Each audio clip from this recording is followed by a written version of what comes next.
Live stream.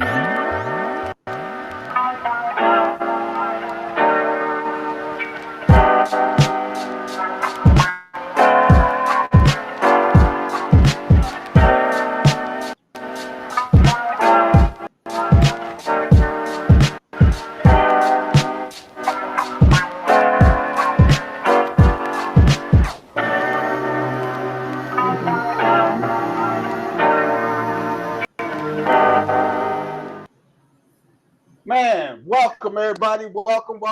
I'm Brian, I'm Vanessa. and we're the Pals. This is a special episode that we're having tonight because we have our first official guest on the show tonight, man, and we are so excited. We have Martez and Michaela, the Valentines, on here with us. The Valentine. Valentines. How y'all doing today? We're good. We good. Man, Honored to be here with y'all tonight. We excited. we were so excited that you guys accepted our invitation to come on and chop it up with us and let's have fun and let's talk about this journey we call marriage, man. It has been a good journey for a lot of us, man, and we are just so thankful and blessed to have you guys on tonight to just chop it up with us, man. And hey, like I said, this is just a regular conversation. Just put over that's a little bit.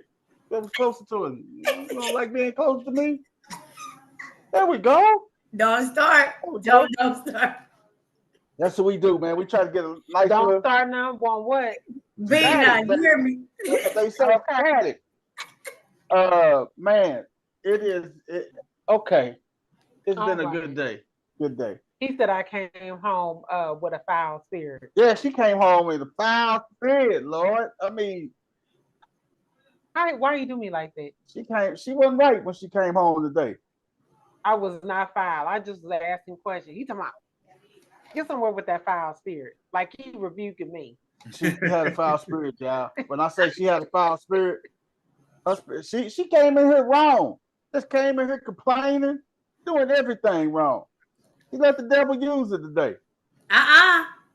Let the devil. I'm telling you what she did. No, I didn't. She let the devil use us. Listen. Use her, not her, not us, her. I got kicked out the room. I had to leave and take a walk outside when I got off work. So don't worry about it. I didn't let that enemy have his way. I left out singing, came back in singing, and when I got on, Brian was playing the song I was singing in his background. Look at God. So the devil won't get no credit. You hear me, Vanessa? You turn it around. Turn it around. He done turned it around. Man, she say she turned it around. I did. Yeah, she left the house for a while because she came in here. Man, it was How was y'all's day? Yeah, how was y'all day? Kind of the same. Literally. I think it came a little bit of frustration came because he's not used to having a phone. So he left his phone all day long today. So I couldn't get my daily communication in, or check in on breaks or whatnot. So it was a long 8-hour, 10-hour, 12-hour shift. But yeah, we made it. So you lost your phone?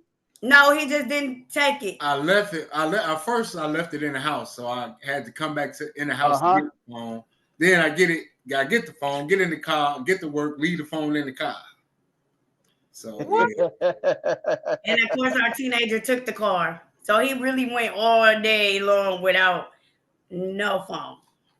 And you was wigging out, wasn't it? Yeah, she was. I was texting my baby like, you heard from your daddy today. Did you hear from your papa today? Have you heard from your papa today? She like, nah, Mom. He left his phone in the car. Oh, okay. Oh my God. He get a pass. Hey man, that's all right though, man. He get a pass. You hear me? I know he's still getting accustomed to this thing that we call the real world. So it's all right. It's all right.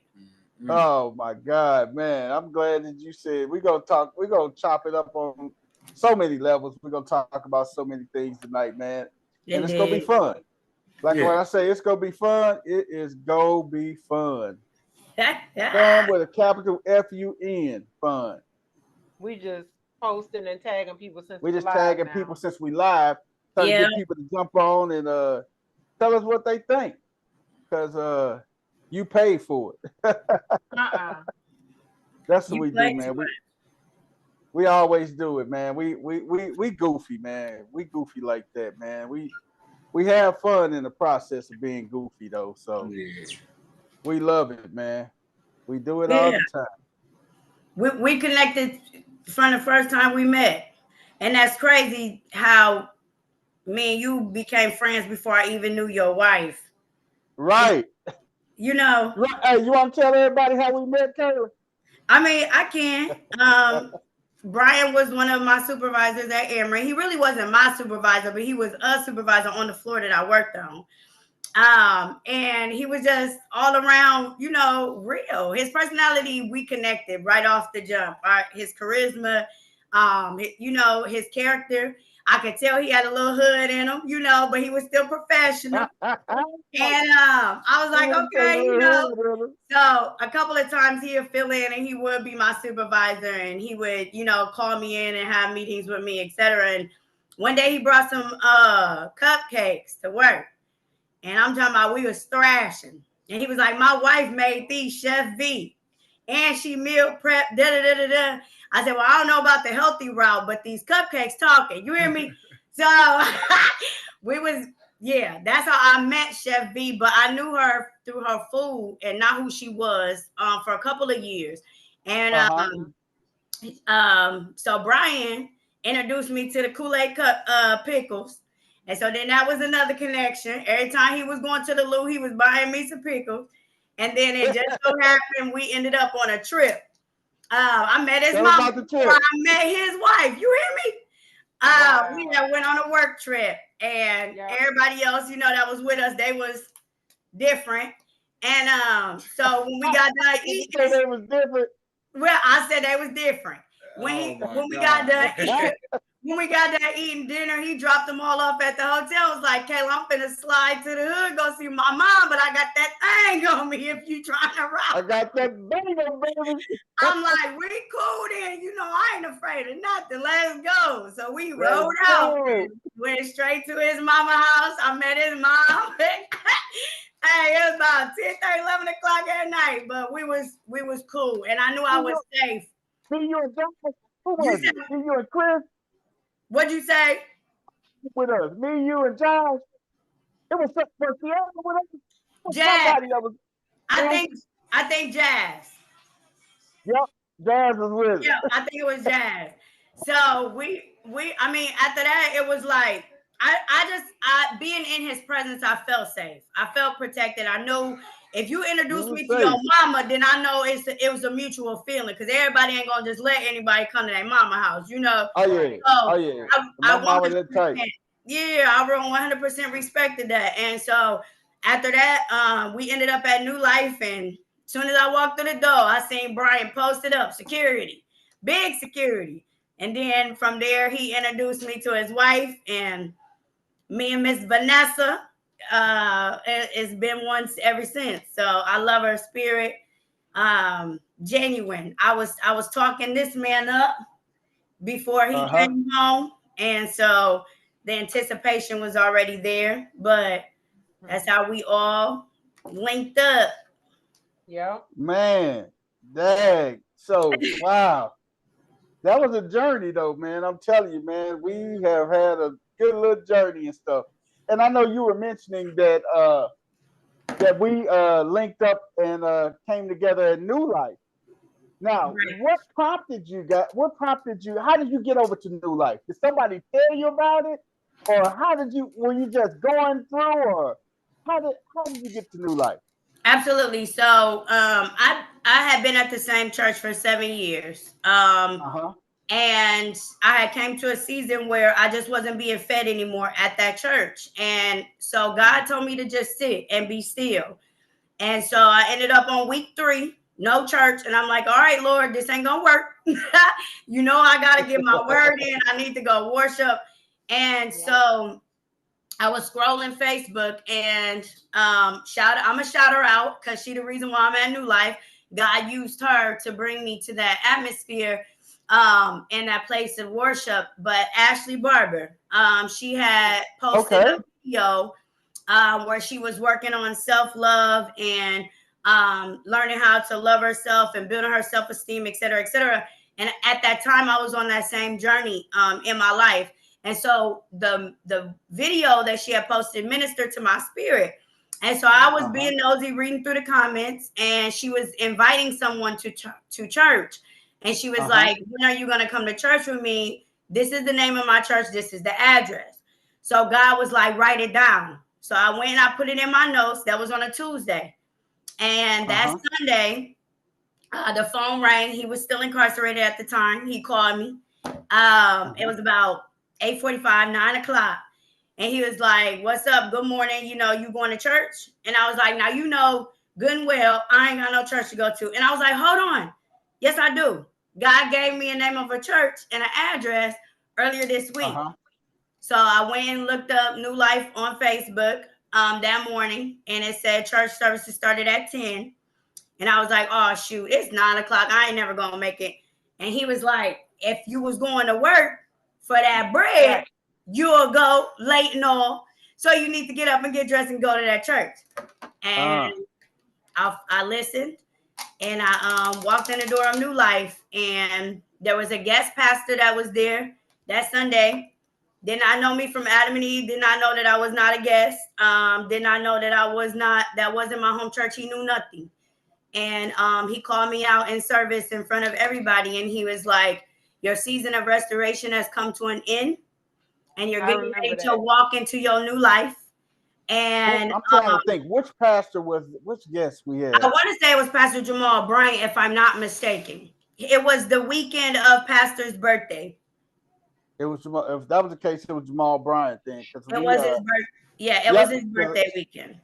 Was it on a Friday? It was on the Friday. It was on a Sunday. So whoever was that Sunday? It wasn't Jamal. It wasn't Jamal Bryant. Okay. He was there Friday. He was on there Friday because we'll have to go back and look. But it was one of them that was there. That whoever preached that Sunday service. And so I just knew it was nobody but God. He couldn't be any clearer. Restoration was the name of my previous church. In the Bible, 7 means completion. I had been there 7 years. I didn't leave, any bad bygones, none of that. God was pushing me to go further elsewhere. And so, and he was like, and it's time for you to walk into your new life. And of course, the name of that church was New Life. So I knew it was nobody but God that I was supposed to be there. And I joined and been there ever since. Wow. So let's get into how you guys meet. That's the thing. How you guys meet? We told everybody how we met and everything. We met at the grocery store. Her mama walked up to me like I shared before and say she want me to meet her daughter. And first thing that came to my mind, this lady trying to give her daughter away at the grocery store. This is going to be all bad. I already knew what time it was. Trying to give her away. It's all bad. This lady giving her daughter away at the grocery store. We in trouble. So she came over there, and then we chit-chatted, laughed and stuff, and hey, the rest is history, man. We end up getting married a year later. And I always tell her she saved my life because hey, man, if crashing out was a person, boy, oh man, I was just you was crashed out. Man, I was off the chain, man. I tell her every time she saved my life. Because I was, oh Lord, when I say I was wilding, whoo, geez. Again, she saved my life. Well, glory to God for that. Yeah, so how did you guys meet? Well, he laughed, so I think he want to talk. Tell me, Tez. Hey, Tez, how y'all met, man? Tell me about, bro. I was living in Decatur, Illinois, and I had a friend named Billy. So she was dating Billy at the time. Billy I was dating her cousin, which Billy, I really didn't. Let me ask you this, Billy. Ain't too many black Billies. Is Billy of our persuasion? Yes. Yes. Okay. He was from my father's side of the family. Okay. Okay. Go ahead. I'm Us. sorry. You were dating. She was dating Billy. Okay. I'm sorry. Go ahead, Ted. And so we set up a meet and greet. You know what I'm saying? I think this was like about a month afterwards. Uh-huh. So Kayla, her cousin, and Kayla's oldest sister, Nikki, drove them to Decatur from Quincy. Now, remind you, none of us had ever met face to face. Yeah, none of us. This is back in the early 2000s when we won the camera phone. 2004. So. Only thing you hearing and seeing and knowing is a person's voice. That's it. Okay. Ain't no pictures. We ain't know nothing. Okay. Right. So, keep that in mind. They come through. She brought her cousin. She came. I instantly rejected the cousin. Like I looked at her shoes and it was over with. Now you can go back home. Not her shoes. What was wrong with her shoes, Ted? She had on the Monica sandals, the white sandals. She had on some ones, but them joints like they been ran over too many times. Hey man, you know what? Hey, that's one of my big pet peeves too, man. Women with dirty feet. Oh man. And took off toenail polish. And he look at your feet. Yeah. Hey man. As soon as he meets you, that's the first two things he gonna look at: your mouth and your feet. And her feet killed it. Yeah, it was over with. Hey, let me tell you, when she had when her toenail polish is chipped. Okay, I'm sorry. Go ahead with your story. I was just gonna tell you about her toenail polish. When that toenail polish chipped, I be looking at her feet. I say, you play don't do that. Hey, but this was the first time pedicure. This was the first time any of us had ever met. So ask him what was on my feet. Say he's supposed to be looking at the other girl. What was on my feet? You had on some sandals. It was like I know everything. You had on all black. Okay. You had on some black sandals, like some, you remember them gouge pants? Yeah. The women used to wear, she had on that. Gouge. Like a gauchos. Yeah. She had he went way back. Yeah, she had a black little shirt on with like a knitted overthrow shirt. Okay. Wet, her down looking wet, like man, like she just got out of the pool or something. It was down black, straight. Because remind you, I had just graduated from high school. I was in my first semester of college. I was 18. I was young. I looked good. Okay, still look good, but I looked good. They couldn't tell you nothing, could they? I know weave, real hair, all the way down to here. Dripping, butters, curly, the whole 9 yards. So when I popped up on the scene, I had to pop up on the scene. You hear me? Okay, I hear you. That's where we're gonna go with that. So, but that's when it all started. At that moment, like I knew I was gonna marry her. At that moment, I mean, it was crazy to be like, yeah, that's gonna be my wife. But at that moment, I was trying to figure out a plan. I was trying to put that joint in motion. But and all that, she was too behind the scenes. The plot thickens. It get way thicker than that, man. So, we ready for the thick. No, okay. So I'm gonna merge it together in like a quick little way.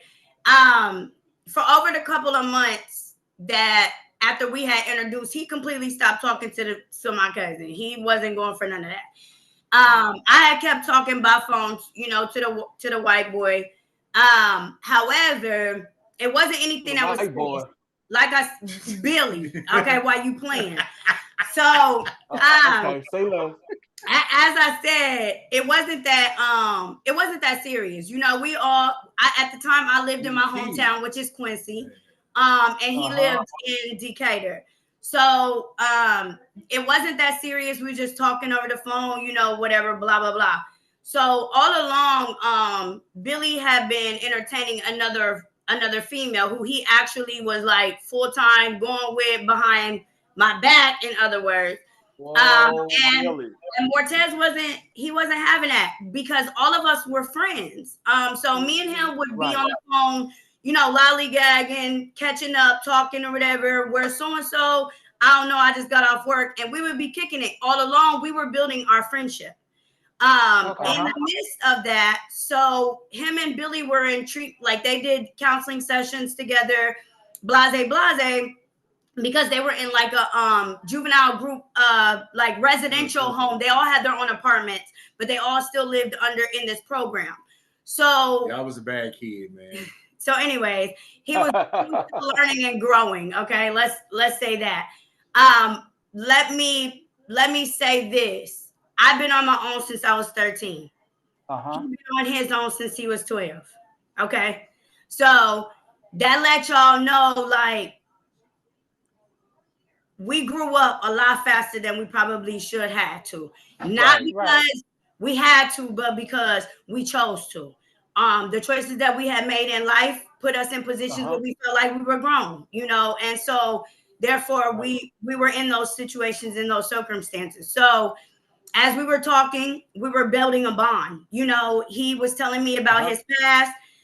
He knew about my past, etc. And so the more that he was finding out about me and the more he was knowing about Billy, they were in the middle of therapy one day and he was like, look, bro, if you can't take care of her, he was like, you got a queen in front of you and you don't even realize it. He was like, if you can't do right by her, I will. And wow.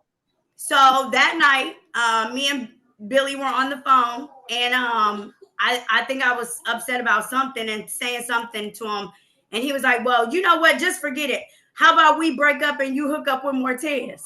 And I'm like, "What?" You know, Billy because we were just really just friends. So and he Billy, was like, Billy basically gave up gave up the treasure. Yes, because he knew that he really didn't know what to do with me, in other words. And so when he said what he said, I'm like, what are you talking about? And he's like, that's who wants to be with you. He's like, he busted it out in therapy today in front of everybody. And I'm like, what? So anyways, we got off the phone and I called him. And I'm like, dude, what happened in therapy today? That's exactly what I said. And he was like, man, look, I'm tired of like him not understanding your worth. He's like, you are beautiful inside and out, like you a queen. He's like, and I just told him, like, if he can't do right by you, he need to go ahead and let me do right by you. And I'm like, well, this ain't that. I said, I don't want to just start talking to you and dating you and, me and him breaking up or whatever. Like, I'm not that type of person. So we just agreed to remain friends. And this was, I would say, like October. We stayed on the phone every day, all day, chatting it up, kicking it, being friends, like for real, building that best friend relationship, building that bond with one another. Absolutely. Didn't ask for nothing, wasn't looking for nothing, wasn't wanting nothing, none of that. Just being friends. And we were on the phone New Year's Eve, talking. And when it hit midnight, he's like, Happy New Year's. And I was like, Happy New Year's to you too. And he's like, will you do me a favor? And I'm like, what's that? And he was like, would you be my girlfriend and start this new year off with me? And I accepted. So that's the day we started dating, was January 1st, 2005. Wow. Yeah. And that's how it happened. So we were friends for basically 5 months, 6 months. And then we dated January 1st, 05 until July 8th of 05. So we beat y'all because we got married in 6 months. Oh, wow. Yeah, we had already discussed getting married when we turned 21. That was the goal. But I ended up pregnant. Yeah. Spaghetti-o. And I didn't want to be another statistic. I didn't. My sisters, they all had children. Nobody was married. And I told him, I'm like, if we're gonna do this thing, we're gonna do it the right way. And I want us to bring our child into this world as a family, husband and wife. Right. And we were young. I mean, we were 19. So we didn't know the first thing about. Listen, y'all gonna think I'm lying when I tell y'all we was $1 short to pay for our marriage license, and God rest my grandma's soul, she gave us the dollar we needed to go get our marriage license. Wow. And we got married at the courthouse. I'm so serious. So serious. And y'all got married in Quincy, right? At the courthouse. Yeah. Yeah. Wow. With the plant off my sister's coffee table as my bouquet. Girl, shut up. Don't say that. Not the coffee table plant. Hold on. Went back in the house like she forgot something just to get it. Oh, man. What's that? You was in the car. Let's go. Let's go. Wait a minute. He had on some khaki dicky shorts. No, some pants. They was like khaki dicky with a white pants. t-shirt on. A white t-shirt and some sneakers. Like, for real, y'all. For real. We thugged it out though. and what did you have on, Michaela? I had on this little baby blue blouse. With like this pink overthrow, and some black slacks on and some sandals. You remember what you had on your head? Uh-oh, what you have on? What you had on your head? No. What are you talking about? I see this one. Hey, Tez, was it a specific hairdo or something she was rocking? This is what she did with her hair, right? So she was trying to find a scarf that can go around her head like that to go with her outfit. Couldn't find it, right? So she had some black lace underwear. Wrapped around it. She looked good. You couldn't tell after she got it done. So let me get this straight. No. This is the part I was talking about. No, it was tied up like a bandana, like a ribbon. You couldn't tell. You was trying to accessorize something. Which is wrong. Hey man, hey, whatever. Hey, after the you couldn't tell though, could you? See, that's the oil of the creativity. Don't play with me. I told y'all this why he can't talk. This why he can't talk. Oh my God, some draws. Oh my God. Oh my God. So when y'all went to get married, yes, you already had your how long were you pregnant when you guys went to get married? You found out in April. I found out in May because remember Mother's Day. I was bawling, crying like a baby for Mother's Day. When I had met him, I told him I couldn't have no children. And see how they trick you? You see how they trick you when they tell you stuff like that? Now he knew it wasn't a trick. In any way, shape, form, or fashion. Let me say this. Like I said, I've been on my own since I was 13, and I was in a very, very abusive relationship as a teenager. For many of years. And so I did not think that I had the ability to have children. And so I explained that to him when I had got with him. And so Mother's Day that year, I was bawling, crying, not knowing how long I was pregnant. I did not know, but I used to take care of everybody else's kids. I was young, but I always had everybody's kids. And one day in the end of May, I was like, my friend was with me, and I was like, girl, I think I want to go get a test to see if I'm pregnant. And y'all remember like them little CareLink places and stuff? Okay. So I told him I was leaving to go do the laundry. I did. But while I was waiting for my clothes to wash and dry, I went to CareLink and I went and took a pregnancy test. They asked me what my name was. I told them Ashley. Don't ask me why. And as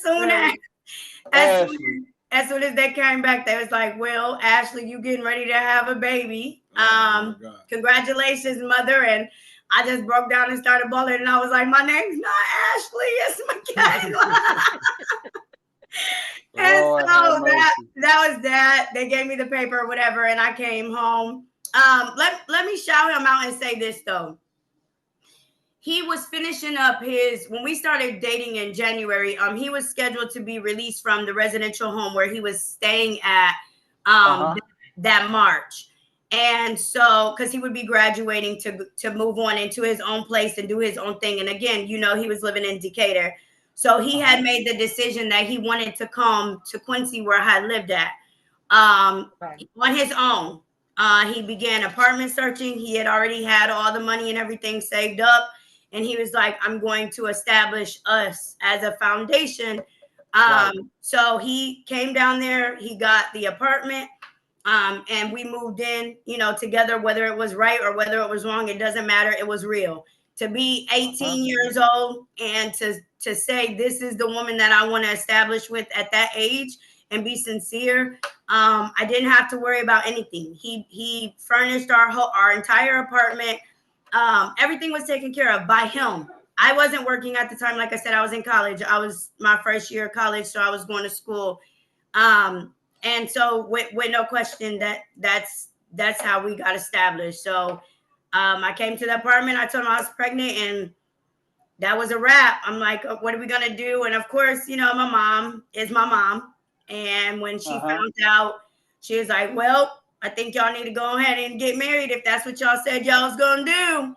They the old school. Hey, that's that old school. Listen, took the ring off her own finger and gave it to my her. mama took the ring off her finger and handed it to me and was like, if you need a ring, you got you a ring. But y'all need to go ahead and do what y'all said y'all was gonna do. Don't wait it out. Do what needs to be done. So when you guys got married and everything, and when you guys had the baby and everything, now how many children you guys have? We have two children. His only two and my only two. Correct. That's it. So when you had the first child, how was that like with you guys being a young couple and having a baby at a young couple with a baby, a whole different set of responsibilities? How did you guys navigate those waters? I wanted 4 more. She looked at me like I was crazy. You hear me? Completely correct. Okay. I sound like, hey, Tez, you sound like me, brother. I wanted 5 when we first started dating. He talking about, I want 5 kids. I said, by who? Right. he was lucky to get the first one, and the only reason why he got the second one was because we were married, and I was allergic to birth control. So it was bound to keep on happening, and he was bound to be alive. So when I went to that appointment, I asked that lady, how many kids you got to have or how old you got to be? She said 21 or 3 kids. I said, I turned 21 June 4th. My appointment June 6th. Have the paperwork at the appointment. You hear me? And she did. So I signed on the dotted line. It was 2 and that was it. But and that's why my children are back to back. Your children, what's their age difference? Right now, well, they're 19 months apart. Okay. Yeah. About 20. Yeah. 2 years apart. Yep, those are our kids, 2 years apart as well.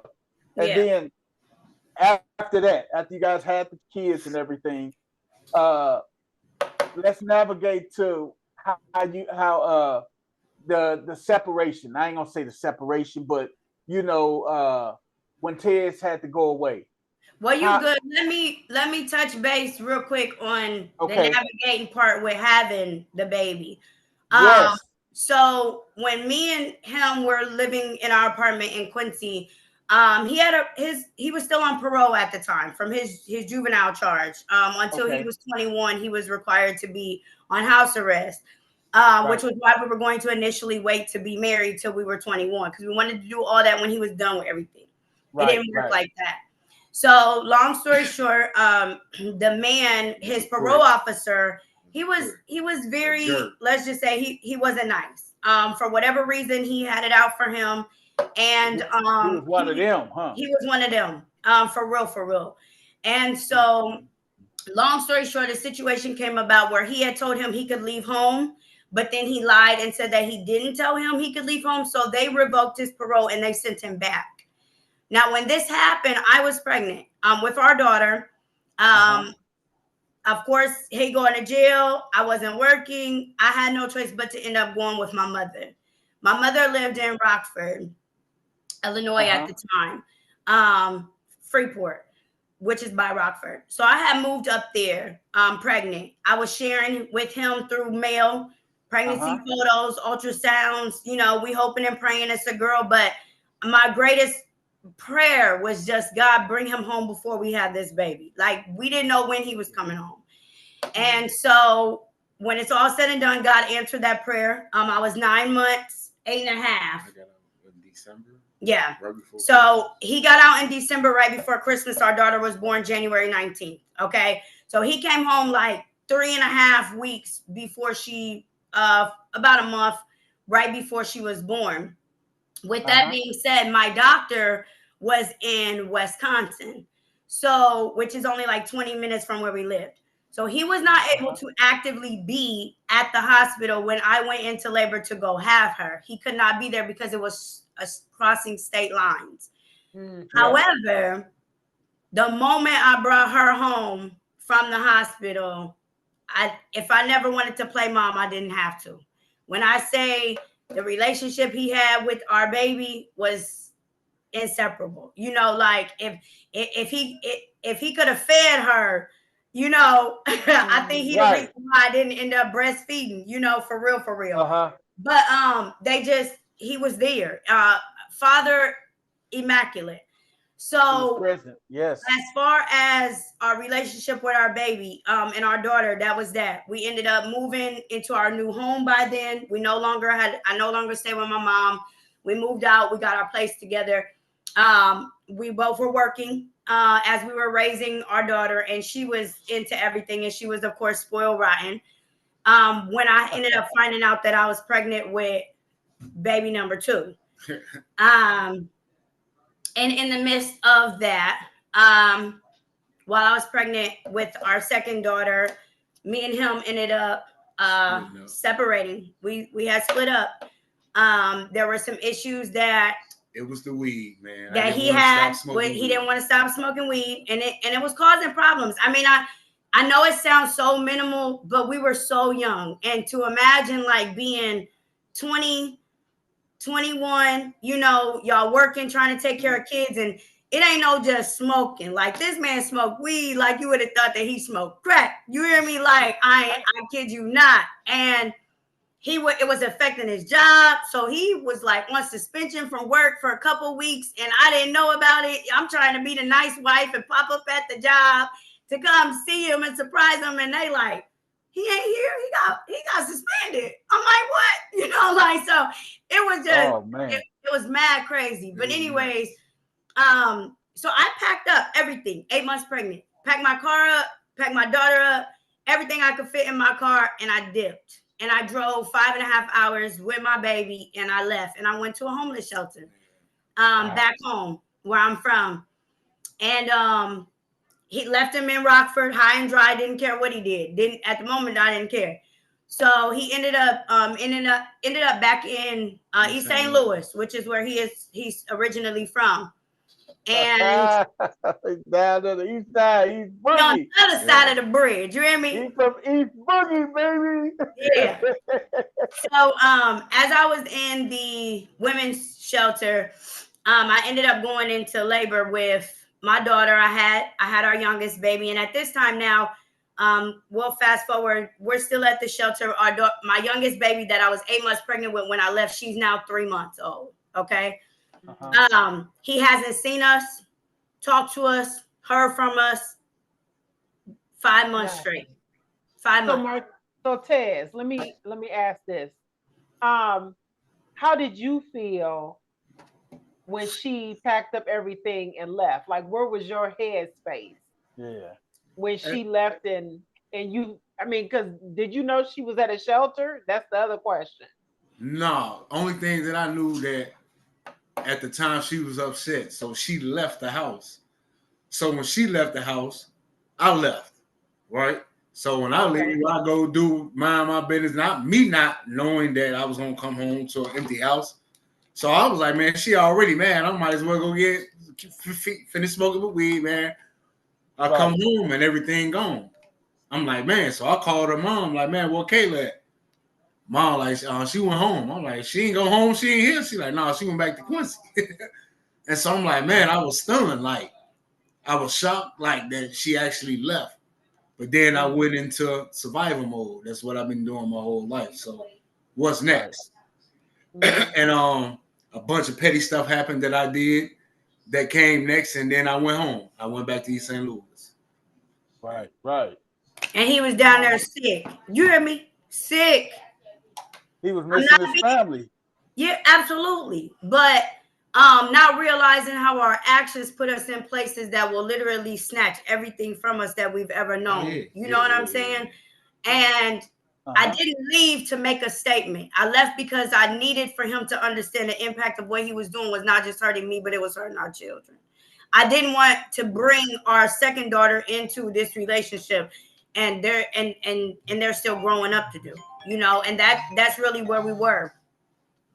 So so then okay, after you moved back to Quincy in the yep. shelter, and you didn't had your second daughter. Yep. So how long? Number one, how long were you in the shelter before you move back with your mom or wherever? And then how long is the time you communicate with Tez again? No worries, I got you. So our daughter was born September 13th. When I had left him, it was that July. Okay, so I was 8 months pregnant. She was born September. So in January, my daughter ended up having to be rushed to St. Louis Children's Hospital. Okay. At this point in time, he had never seen our baby since she had been born. He had never talked to us, no nothing, as I explained. Right. My mother, being the church woman that she is, had connections through a pastor that lived in St. Louis. She called up the pastor that she knew in St. Louis and gave him the address to his mother's house and said, I need for you to go to this address and see if you can find my son-in-law because his baby is in Barnes Children's Hospital and he needs to be there. My mom did that. Sure enough, the pastor went over, knocked on his mom's house, and he was there and said, your baby is in St. Louis Children's Hospital. You need to go. He showed up. Again. So how long had that been? Like, when did that happen? So July, I left. So August, September, October, November, December, January, almost 8 months. Yeah, 7 months. Wow. Almost 8 months. So from a male standpoint, and I'm not putting words in your mouth, Tess, but when you walked in that hospital room and saw your baby for the first time, what was your reaction, buddy? It was tears of like it was just over, like it was like overwhelming at the same time as joyous. It's like, man, it was so many feelings because I haven't seen them. And like and at that point it was like, this is my family. You know what I'm saying? So it felt good. Right. At that point, like I didn't even see Kayla in the room, and I think she was in the back corner by the window. No, I had stepped out. She had stepped out, and when I came in, I was in there with her, and I knew like this is my baby. You know what I'm saying? So I'm like, I just didn't know what was wrong or why they was in the hospital. When I say he was going through it, y'all, I wasn't exaggerating. We walked past each other in the hallway, and we didn't even know who each other was. I was going to say, like, what did you say to him when he walked in? The initial reaction, but you guys didn't even know. We walked past each other in the hallway, and we didn't even know who each other was. That's how small and how skinny he had gotten and how stressed he was in the time period that we had last seen one another. I didn't even recognize him. We didn't even know each other. So he walked past me to go into the room to go see the baby, and I was walking out to go to the family room to go get a cup of ice. When I came back to come to the room, he was standing in the room holding our daughter. Wow. So after all of this and in the hospital situation, you guys got back together and everything, right? First thing he said was, can you please have my daughter call me? Talking about our oldest baby. How was she at the time? How was the oldest baby at the time? 24 months. She had just turned 2. Because they're only 19 months apart. So our youngest was like 5 months old. She was only like 2 years old. Like she had just turned 2 that in January on the 19th. Okay. So she knew her dad's voice.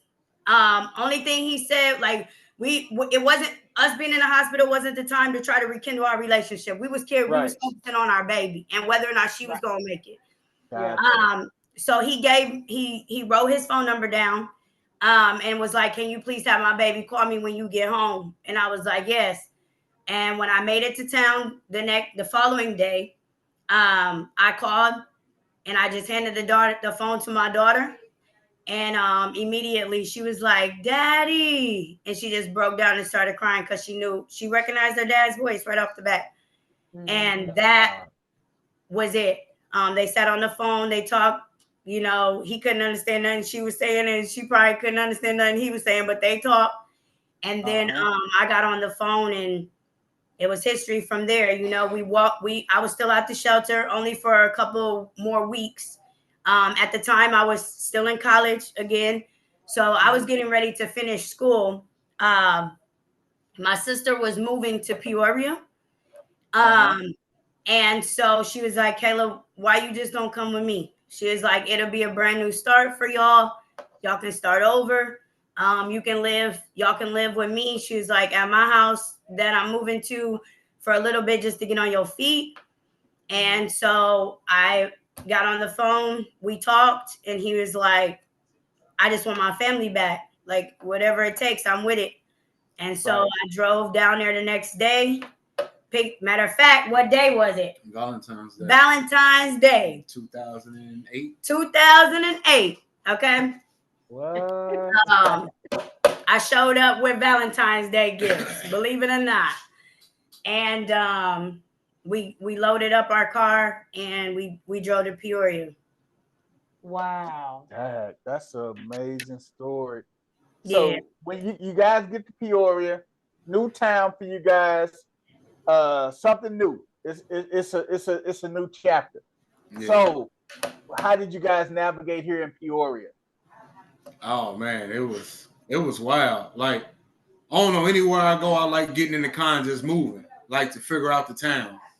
So that's what I did, and it was like, oh, it felt like home. Like, it felt like, you know what I'm saying, I can move and groove here. Kayla, like, they know everybody everywhere they go. They got a cousin almost in every city. Probably for real. Like, so they got people. So with me and her, it's like, it felt like they got connections everywhere. So it's like I'm just a tag along sometime, but I figure my way around. You know what I'm saying? But it was good. I liked it. I liked the vibe Peoria gave. I love it, man. I love it. We worked. He worked at Haggerty Steel. I worked at a call center. We did what we did. And then over time, we started having issues. Communication, I would say, was the biggest thing. For I was lacking something that I needed. I'm gonna be completely transparent. I was the one that had the educational status. He didn't. And I think that I had a really bad issue with like dumbing him down because I couldn't trust him to lead the way because I didn't feel like he knew what direction he was going in. And right. That's honest, and he knows that I'm being honest. I always had to be in control because if I let this thing go, we're gonna crumble. And that's how I felt. He would provide, don't get me wrong, because he's always been a provider. That's what he does. But to the extent of what was required in the world on a society level, he was unable to provide on that top notch of that type of level. You know what I mean? Like hustling is one thing, and working for Uncle Sam is a whole nother thing. You know what I'm saying? Like it's not the same. And so I used to always just be like, if I let the wheel go, we're gonna fall. I can't focus on being your wife when I feel like I'm being your mom. And he used to always tell me, like, "Man, would you quit being my wife? And quit trying to be my mama and be my wife?" No, I don't know how to. And that's real. So because there was so much, and I would also say baggage from our past, that again, we were young. We didn't know the first thing about marriage and what that looked like. We didn't know the first thing about healing and what that looked like. You know what I'm saying? Like, we didn't know communication has to be there in order for things to effectively work together. It was, you make me feel some type of way, then I'm shutting down and I don't have nothing to say to you and I'm going my own separate way. And okay, if we talk again, and okay, if we don't, you know what I mean? Like, and that was our biggest problem. I would say, you get in a place where you feel like you're lacking, you start searching for it outside of your relationship. And no, it may not have been on a cheating aspect, because that it was never that, but mentally and emotionally. You can be around people you work with, and they could be feeding what you lacking at home. You understand what I'm saying? And so that was drawing that separation piece. And next thing you know, he did move in that direction. He had ended up talking to a girl, because at the same time that I'm becoming distant, now he's pushing away. You know what I'm saying? And he's becoming distant. And so he's looking for attention somewhere else because he's not getting it from me, you know? And all along we were looking for the same thing, just not looking for it in each other because we were getting in the way. Does that make sense? Yeah, it makes a lot of sense. So, and then too, y'all had pretty much grew up together. You know, 100%. Yeah. Y'all grew up together, and then the kids grew up with y'all. Along with us. So we never had a chance to be a woman and to be a man. Yeah, we only had a chance to be a couple and mom and dad. Yep. I felt sorry for my oldest child, 100%, and I feel like I owe her an apology multiple times because of the fact that we grew up together. He went to prison when our babies were 1 and 3.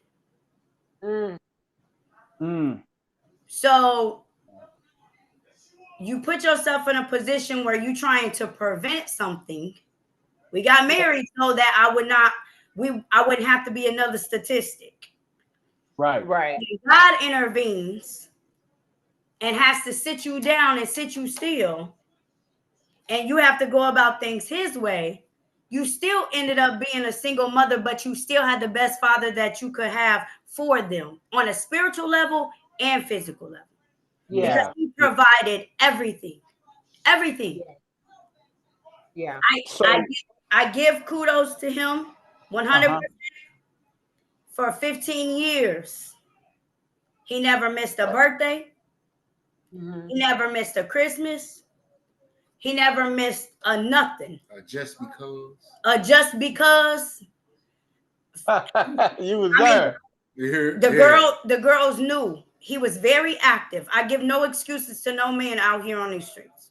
None. Right. So you guys, Ted, you went away for 15? Yes. Yes. Years. To 18. I was sentenced to 18 years with an 85% bid on it. So I would have to finish 15 years, 3 months, and 3 days upon that 18-year sentence. Wow. So how was it when you were locked down, and how difficult and I know it was difficult, man. You being away from your kids and missing those intricate moments, man, of their life and everything, man. How I mean, what was your thought process and everything? Were you thinking like in survival mode? Because like I got family, I got partners and everybody that been in. Right. And they say when they get in, they block everything out. It's about survival inside right now. So how was your dealings, man? How was your mindset, man? It was, at first, that's what it was, survival. But then when you in that type of situation, survival mode is just an excuse to be the same. Yeah. So when I really made a decision not to be the same, I turned the mirror on myself. Everything that happened to me at that point in my time of life was all because of me. Nobody else did that. I made those choices. I had those decisions to make, and I made those decisions. Yeah. So really understanding, like, this is my fault, only my fault, and start to accept that. And then when I accepted it, I mean, I couldn't do nothing but be right from that point. You know what I'm saying? I couldn't do nothing but do the right thing from that point own. So, so what age did you go in at? 25. And you got out when? At 40? Yeah, I'll be 40 this year. Yes. Wow. Yeah. Wow. So fast forwarding, when you first got out. Yeah. What did the world look different to you then when you first got out with all the changes in technology and everything? And Kayla, what was your look at us? She getting up leave. No, I'm not. Go ahead. Okay. You talking to him. Hold on. Yeah, so Tez, when you got out, man, what was the first thing that went to your mind? What was the first thing you said you had to do when you got out, man? Man, the first thing, like, it was crazy because I couldn't sleep that night. But I was like, I didn't know what to expect from nothing, from anyone. Because at that point, everybody, me and Kayla are two totally different people now. So me not knowing, like, this is like meeting a whole nother woman. You have to learn her. You have to learn her all over again, did you? Yeah. So yeah. Ain't in the same way as my kids. Like, my kids don't know me. Like, I know them over the phone or letters or visits. But as far as like they personality, who they are every day, how they are when they wake up, I know they funny acting when they wake up now. So I just let them go brush their teeth and wash their face, and then I holler when they get together. But I mean, as far as like anything, but it felt good. And that initial walkout and my baby running towards me, it was like, man, it was so real. Like I didn't believe it. It like 15 years and this come and like, man. But it's been what 4 or 5 months now, and it felt like I've been out here for 3-4 years. But the world, like, what about you, Kayla? What about you, Kayla? When you first got out. Oh, when he first got out, it's just so surreal. He talks about survival mode, but and I don't want to cry, but survival mode. Raising 2 kids by myself, just me and God. Yeah. Yeah. You know, I know now all of it was part of the purpose. It made me the woman that God was always trying to create, but I couldn't see. My vision was so cloudy, and you know, I think the most realistic part of it was we were out here living in the real world, and he was behind bars having to hear of us living in the real world, and there was nothing that he could do. Wow. To know every obstacle that we were enduring. Me and the girls were homeless 3 times. We, like Pastor says it all the time, but when you've been at the bottom, there's no other, it doesn't get no lower than we've been. But God. Yeah. Yeah.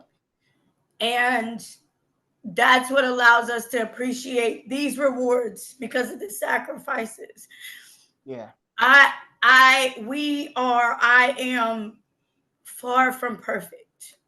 Reality was I was faced with 2 babies that were looking up to me like, what do we do now? And the sole person that I felt like I relied on was just gone, you know? And it's crazy because we sit back now and I go and read the news article, you know, from his situation, and like to see them put into words what happened in that courtroom, the moment we read it, it's like we living it all over again. It was literally like the moment that our life changed forever. And it was that. I mean, it was all I could think about. It was what I wrote about when I did my college essays. I mailed them to them, you know, like the experiences, because here I was 23, 25, 24, 2 kids by myself, dealing with all types of health issues. I had just had surgery. I wasn't working. Like, my world crumbled. Everything that I thought that I knew was snatched away from me, but it was because we had got married and it was me and him. It wasn't God, him, and me. And that's where it was. There's no question that we love each other. There's no question there at all. But did we understand to the degree of what love meant? No. There's no question. Did we marry because we loved each other? No. But did we understand what marriage meant? No. You know what I mean? Like the depths of that. And he knows I'm not gonna sugarcoat it. For you left me out here in this world for 15 years with 2 kids. I didn't put a single dollar on his books. He didn't ever ask me to. Because it was not my job to raise him, and I had 2 kids to raise. Right. Period.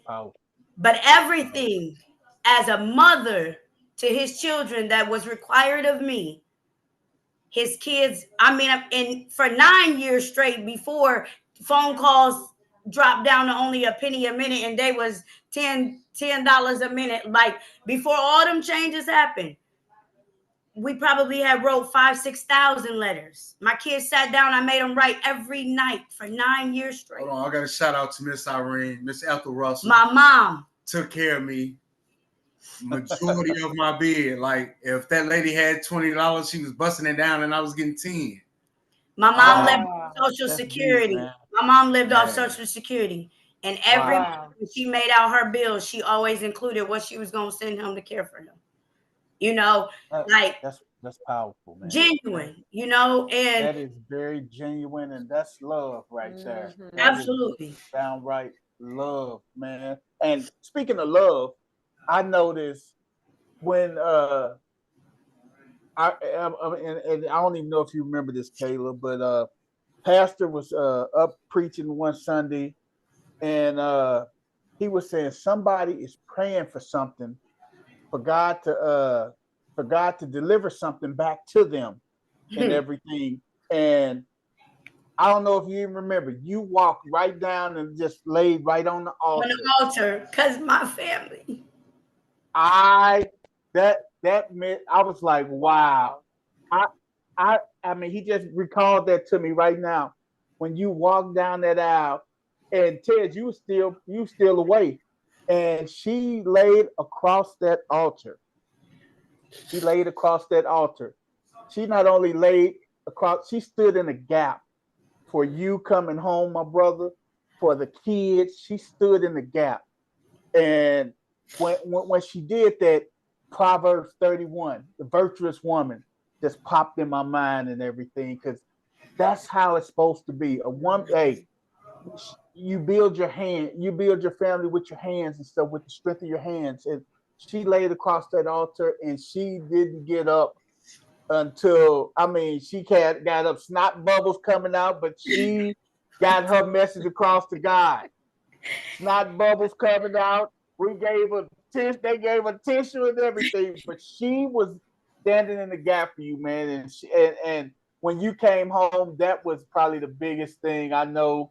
When you came through those doors and just introducing you to the church family and everything, that was just amazing. Yeah, that was just amazing. And Kayla she's just a strong woman. I mean, yes. Just the stuff that she done endured, like even these last couple of years, like with her father passing, and she going back and forth to Quincy, back and forth, and she's like, girl, I'm just trying to get there.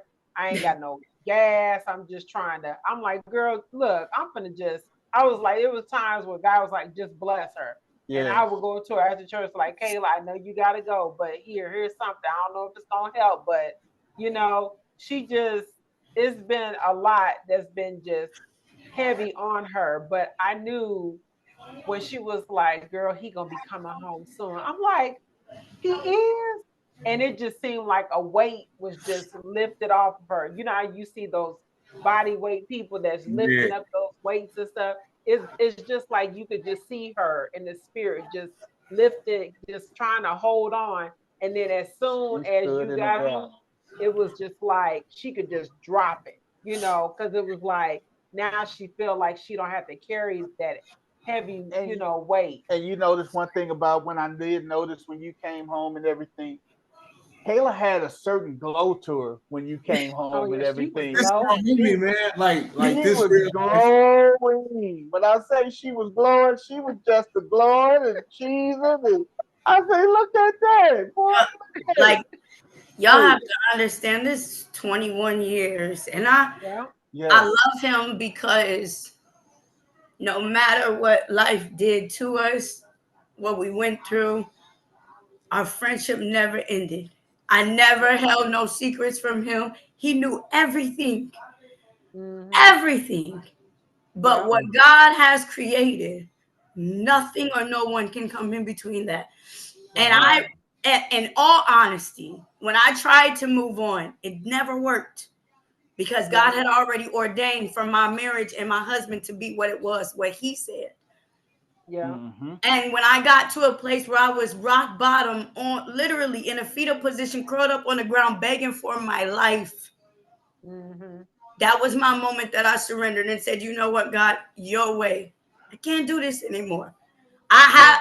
I am at rock bottom." And Yeah. when I surrendered and I chose to live for nobody but God, whatever you have, if that means my husband, so be it. But I'll never forget because God is always going to have his way regardless.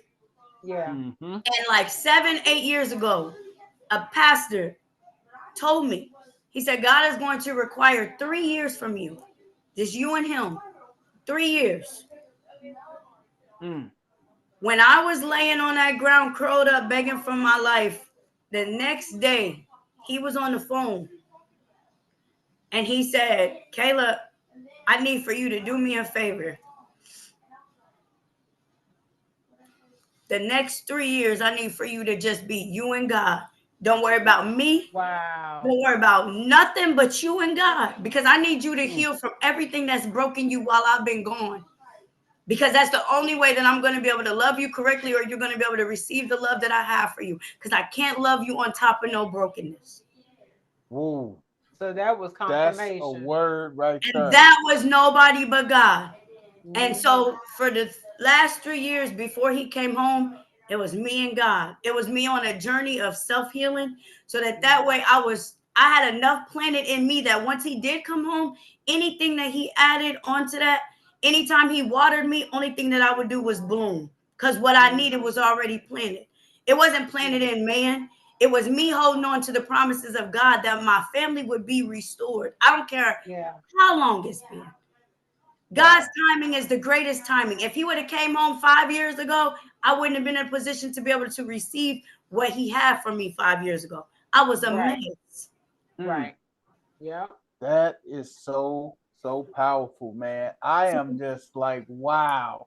Where we are now, I'll say this, and then I'm gonna close it out. For We got a years, question. We got a We question got too. okay, yeah, I'm Yeah. for one question. years. I was Okay. angry. For years, I was angry at him, because I didn't understand how he was in prison, like, and so when it was all said and done, God God allowed for my anger to be absorbed because I was positioning my anger in the wrong places for the wrong reasons. Okay. Mm-hmm. That was Mm-hmm. revealed to me. And when that happened, I put myself in a position to look at reality. And even though he was away, God had to sit him still so that he could make him and mold him into the man that he needed for him to become because he was Uh-huh. reckless. He was out here reckless. And every prayer that I put before God in regards to him, God answered while he was behind bars. Wow. His education, he got his GED and he got his college. You hear me? Whoop, whoop, in prison. That's what's up. That's what I'm So, talking about. as far as the word, the man knows it front and back probably better than me. Um, and relationship with God, superb. As far as being able to know how to treat me, I will tell you right hand. He has never. I we've been best friends for 21 years, been together in a relationship for multiple years upon multiple years, and I've only heard him raise his voice maybe one time. The most Wow. humblest man ever. I was just gonna say, I love that. Ever. You hear me? When I say knows how to handle my heart and to love it, and I'm secure in that, but God. So that's it. I am grateful. I'm grateful to be here. I'm grateful for what's in store. I'm grateful that God's will prevailed. And February. We got a question in the chat for you guys. Yeah, what? We can't see the chat. I don't think. Read it to them. It says, so with each separation, did you feel that it was definitely the end of your relationship, or did you always know that at some point you make it back to each other? Always. Oh, if you would you would have known me 20-some years ago, you're like, always, I'm him. I got that on me. But I mean, it's just me. So you Timothy, huh? You Timothy, huh? Yeah, but I never in a million years thought that we would ever be not together or have some type of friendship. Because, like I say, like we were friends before anything. So, our love was genuine. She was engaged for 4 years. Yeah. To a whole nother man, and like the dynamic, like there was no anger there because it was like, okay, life goes on, but if I can still be a friend, like a genuine friend, not a friend that's finna backdoor him for my girl back. No, they met each other and everything. Like me and him would still sit on the phone and be the best of friends, but I was respectful. It was never that. It was genuine. But when it's all said and done in our hearts, did we know? Both of us had one prayer. God, if it's meant to be in the show, you'll bring it back full circle. And that's what we used to say all the time. We didn't know what 15 years would look like at all. We had no clue. But what we knew is this is how strong our friendship was and how strong our love for each other was. When 5 years after he had went to prison, year 5, he is like, look, you don't deserve to be punished for something that I did to get me here. You and my children deserve to be happy. And if that looks like me having to let you go and live your life, then I'm going to let you go. And true enough, we signed our divorce papers August of 2014 with the intention of, if what God has for us is for us, it'll come back full circle. And here we are to let you know God's timing is everything. Because 11 years down the road, here we are. I love it. Hey, since you are now over at the church, Tiz, how are you liking the church at New Life and everything? I know Pastor. Hey man, Pastor's a good dude, man. I like him. There's no secret. Like I am Muslim. Like Islam. I believe in the Bible wholeheartedly. Through my religion, I believe in all books that God has brought down. I believe that Jesus Christ is going to be at the right hand of God when that trumpet is called. And I understand that, and I know that, and I love the vibe of the church because I love the pastor. I understand the word. I study the word. I tell people that have beliefs and they believe or they're a part of a religion to study, to understand, to have an open mind and be transparent with how you feel.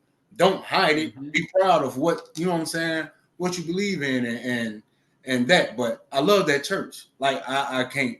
That's why I keep coming. I don't come just because she make me come, or I come, because I want to. I like it. The people that are genuine. The pastor is funny. His wife. You know what I'm saying? Get to know it. Hey, I'm telling you, man. When you get that one-on-one time with him, man, you will know that guy is.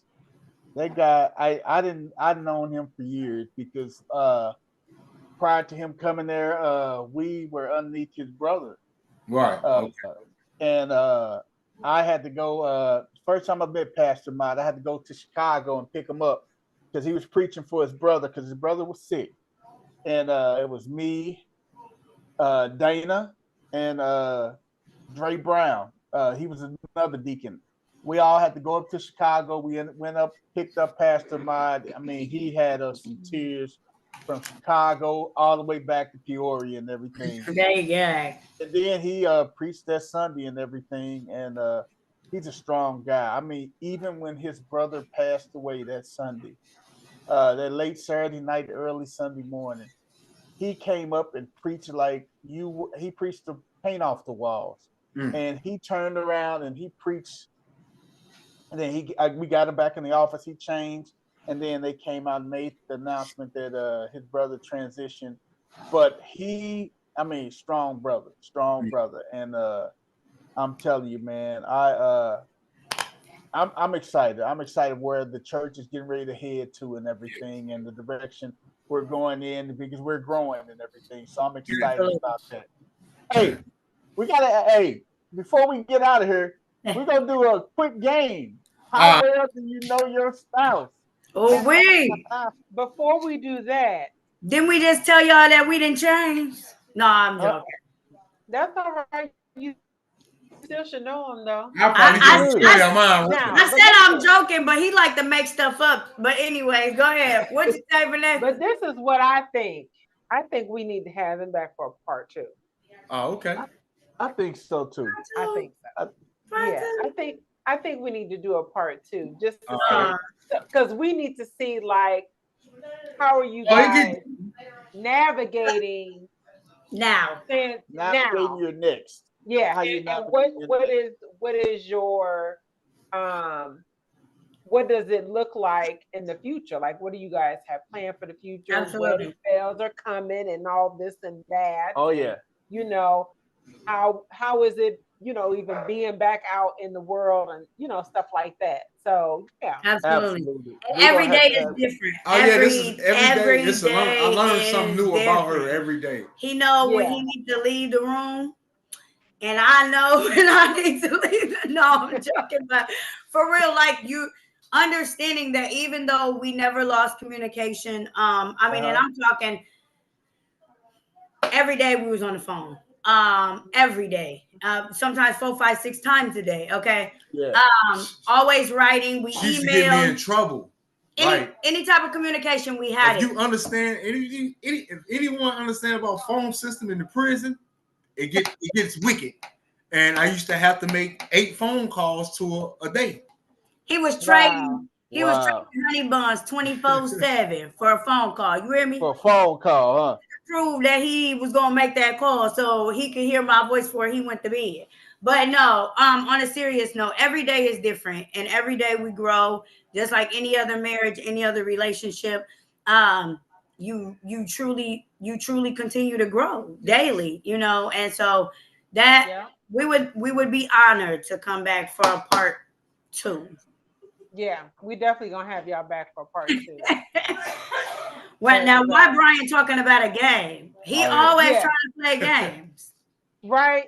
Yeah, we definitely need we're gonna have y'all back. I was trying to see if anybody in the chat, if y'all have any questions, we got 10 people on here live. So we need y'all to ask another question. Brian, what's y'all can ask away. We are very transparent individuals, and we won't sugarcoat nothing because we just don't. Life don't sugarcoat, so we don't either, you know. Yeah. But thank y'all for tuning in, though. The 10 that are on here live with us. That's awesome. Yeah. That's cool. That's awesome. Excited. I'm grateful. I mean, for real, while we're waiting on Brian, I just want to say, like, God is faithful. To anybody that is on here listening, don't give up. Whatever prayers you have before God, whatever you got on the altar, don't trust your timing. Only trust his timing, because it could be 30 years down the road from now. No matter what, like, it's always going to turn out in his favor, and his will always be done. So just stand faithful, trusting. He gonna do it every time. What's up with this game, Brian? Okay, get the game going. Here we go. All right. How well do you know your spouse? Oh, I'm good. All right. Yeah. First question. What is you guys' favorite color? Ted's, what's Michaela's favorite color? Pink. Taylor, what's Ted's favorite color? But what if there's more than one? Your main color. What's your favorite color? Pink. What's his favorite color? Red. Is that right for both of y'all? Is that right? Yeah. Okay. Her favorite color? Purple. Yours is blue. Ding, ding, ding. There it is. Right. All right. What is Michaela's favorite holiday? Whew. She got a couple of them. Oh man. Hold on. Is birthday a holiday? Uh-uh. Yeah, It's not and not. No, it's not. He answered it though. Christmas. Christmas. What? Okay. Michaela. What is Ted's middle name? Javon. I named somebody in my family after him. Oh, okay. All right. Let me see what else. Do Michaela like coffee or tea better? Coffee. Ding, ding, ding. I don't drink tea. Okay. And what? Hold on. And what kind of coffee? Iced coffee. Cold coffee. Oh, okay. Iced coffee. All right. Next question. Oh, you should ask that. Which one? Oh, y'all in here this together, teamwork. Right here. Mm-hmm. It must be. What is one thing on your spouse's bucket list? He want to go mountain climbing or something like that, and I ain't with all that. But yeah, On her. And I ain't with all that. that's on his bucket list. He want to go mountain climbing. Tez, what's on hers? One of hers going out the country. To where? Leaving the country? To where? Paris. Okay. Okay. Almost. That's what's up. Yeah. Kayla, to where? Yeah, because we ain't just going to anybody's country. It ain't safe to do that. You I want to you ain't go. gonna be taken, huh?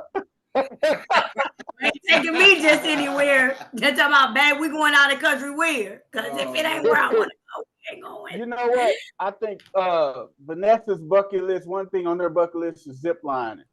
She want to go zip lining. That's on her bucket list. She did that a couple of summers ago. I did. I've zip lined a couple of different times. I did it once in Las Vegas over the That's city. what I want to do. Downtown. Uh-huh.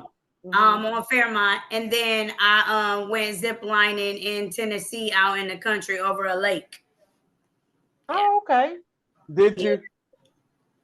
It was dope. That's what's up.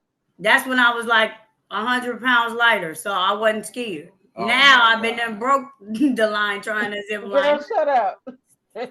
Okay, here's another one. And you know, it's funny that you mentioned the zip line thing and stuff, because I was I'm telling you, I was looking at a thing on Facebook, and they got a zip line. It's down in Florida. It's a zip line, and they zip lining over an alligator lake.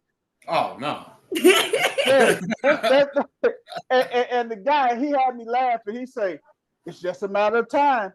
It's just a matter of time before that rope break, because it's gonna happen. They're gonna zip line over the alligator pool, and that's it." Yeah, I can't do that one. Oh man, what is Martez's favorite food? Chinese. Not just any. You got General Tso's chicken. No. What? Oh, okay. Hold on. Let me say this. Depending on where we at. If we back home, or he is taking a trip down back home to where he from, then East St. Louis Chinese food from the Rice House. People gonna disown me if you don't spit that out there. Chill out. Hey, you know what? Hey, I'm with him on that. I'm with him on that. The Rice House. Hey, down there in St. Louis and East St. Louis got the best Chinese food. Yes. So if he's back home, that's what it is, and it's Chinese food from the Rice House with extra gravy and egg fouillon and a shrimp St. Paul. If he here, which is 90% of the time, and he gotta eat his favorite food Chinese, he gonna eat General Tso's chicken. Oh man, he said, hey, when she said a St. Paul, that brought back some. Hey, man, hey, they so fire. Hey, you go to John's in St. Louis, they got a seafood. I love shrimp. I love seafood. They got a seafood St. Paul with shrimp, lobster, and crab. Oh my God, you talk about something. That shrimp would be fire as it is, so I already know the other one. Is the Spaghetti Factory still open downtown? Yep. They still open. Yep. Oh man. They changed the name. I forgot the name of it, but I think they changed the name of it. Wow. I think we need to go to the Lou just to go eat. Man. Oh yeah. What? Okay, here's another one. What is Martez's favorite season? Why all these questions gotta be for me to answer about Martez? Why Martez? Do you know your man? No, we're gonna ask him the same thing. Hey, what is his favorite? You ain't asking what my favorite food was. Martez, what's Michaela's favorite food? She got all type of pizza. Pizza. Yep. That's the same as me. I like pizza too. Pizza. Well, it was a favorite food when I met her. It still is to this day. This girl eat pizza every day. What kind of pizza? What kind of pizza? Like she got different kinds. The pizza's just general. Like she'll go in depth. We just had chicken, white Alfredo sauce, and spinach pizza last night. So, I like different types of pizza. I just love pizza. I eat any type of pizza usually. If you put on the pizza, she gonna eat. Hey, you go to Hoops between 4 and 6. Buy one, get one free. It's every day. It's every day. It's Monday through Friday, 4 to 6. So the buy one, get one free. So the Sugar Firewood Bistro place downtown, y'all been there yet? Yeah. I like the pizza. They got fire barbecue chicken. I'm old school. That thing, hey, I'll give you my money. I want to get full, but it was good. It was just too small of a portion for me. He said it was just small, huh? While we get done having dinner, he gonna talk about what we finna go eat next. Man. We had a whole restaurant. What do you mean? What we finna eat when we leave? Oh man, girl, he played too much. Yep, ask Kayla that one. Kayla, what? Damn. Ask what? Ask Kayla. You ask him. Okay, Michaela. Yes. What is one thing that Tez wants to accomplish in life? You want to know what? I asked you a question. Now you got to answer it. Yeah, no. One thing I know for sure that he wants to accomplish is to get his CDLs as a truck driver. Okay. When it's all said and done, that's one thing. He has multiple, but that's one. Okay. All right. I'm gonna ask her that one. Which one? Why they keep asking Michaela. What motivates Tez the most? His family. True. I like that. Ain't no question. Like for real, ain't no question. Everything he does for us. And I love that, but I also dislike it because I need for him to do for him too. But right. All his motivation is for us.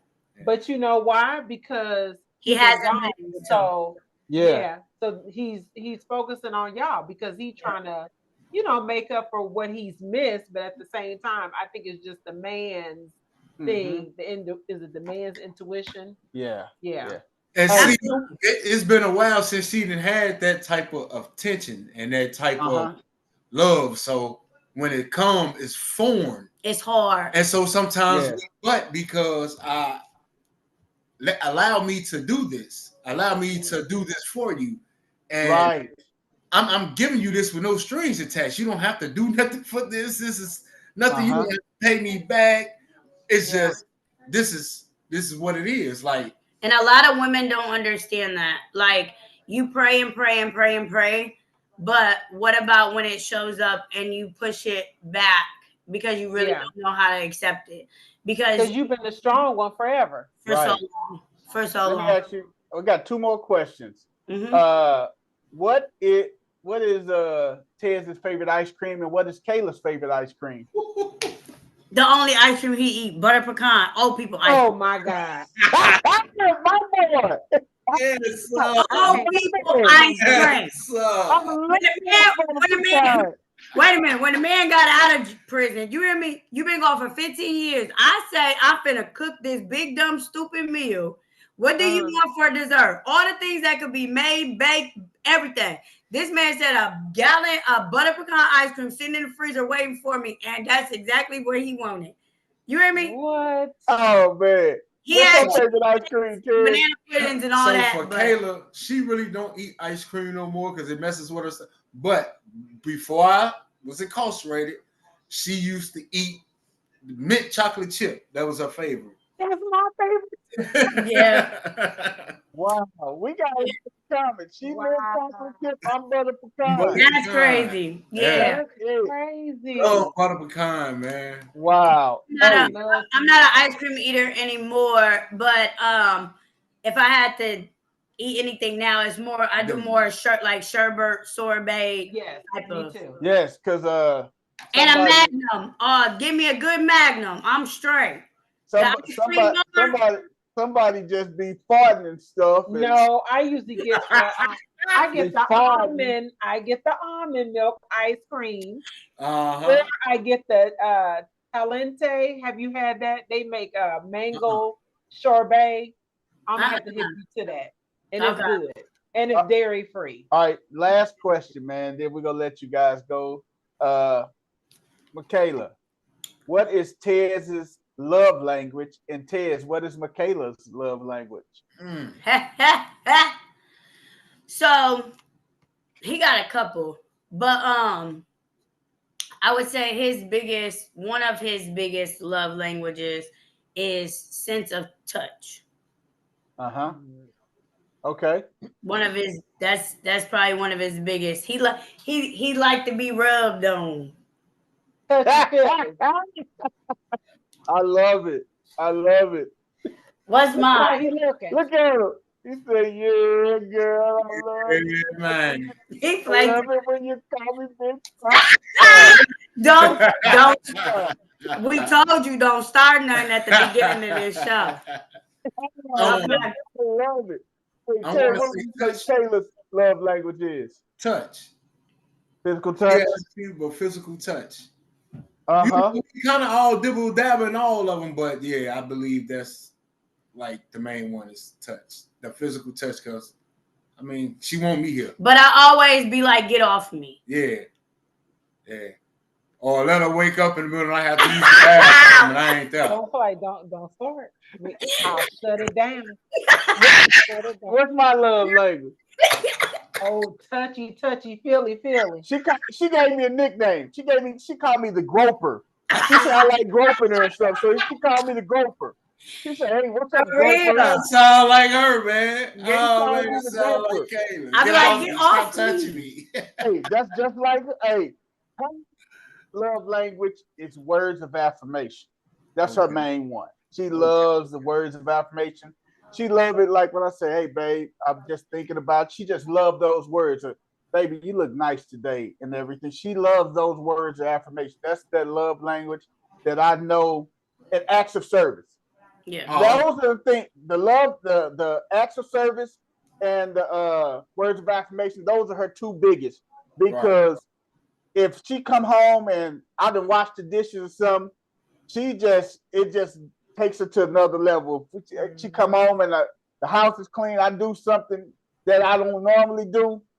she just like, wow, that makes her feel good. So acts of service and words of affirmation is probably her top love languages and everything. Okay. So acts of service, I would say, is right up there. With one of my highest. Words of affirmation, as much as I would love for it to be one of my greatest love languages, it's very hard for me to accept as a love language because I have never really had it. Wow. That's ideal. It's hard for someone to speak so much positive like that to you because not knowing how to accept it. Because never been in a position where you've had that. So that's a hard one for me. But anybody that knows me, I do it to everybody. Like I'm always speaking into someone else, but it's hard for me to allow someone to speak into me. It makes me nervous, to be honest. Yeah. Man, we want to thank you guys, man. This has probably been our best show yet, man. With you guys coming on here, man.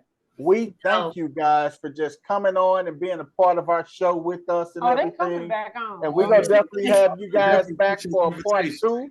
Yeah, part 2 gonna have to involve some food or something, though. It's 8:40 at night.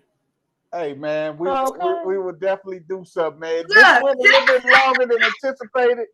We know how to throw down in the kitchen. Chef V ain't the only chef. She's just the one that's certified. Okay. We had a couple more things. What a beautiful story and a true testament of how God's intentionality always come together. And I agree. I believe their stories can bless the singles as well as married couples. So absolutely. You guys were amazing, man. We thank you guys for coming on, man. I'm so glad. And we're glad. We will definitely do this again. Vanessa, it's about that time. We got to get up out of here. We got to let these people do their thing and get something in the system and everything. Grope each other like the gropers. Hey, but only thing he better be groping is a pan because I'm hungry. But we have had an amazing night, y'all. Yes. For real, we are honored. Thank you so much for asking us to join y'all tonight. Like that speaks volumes. I know our story is inspiring to so many, but we are still so inspired by so many others. Man. Like one thing I thank God for is putting us in a community of individuals that are around us that are strong marriages. We need that. Our pastors, I love them. I love their wisdom. I love their relationship. I love genuine, solid marriages like y'all. Like you don't get that where we come from, So 100% our spiritual foundation of where God has planted us has allowed us to be able to glean in and get wisdom like that from you all. So thank y'all. For real, for accepting us. We gonna have to link y'all up with Uncle Larry and Aunt Judy, man, because Uncle Larry and Aunt Judy, they've been married 62 years. It'll be 62 years this year.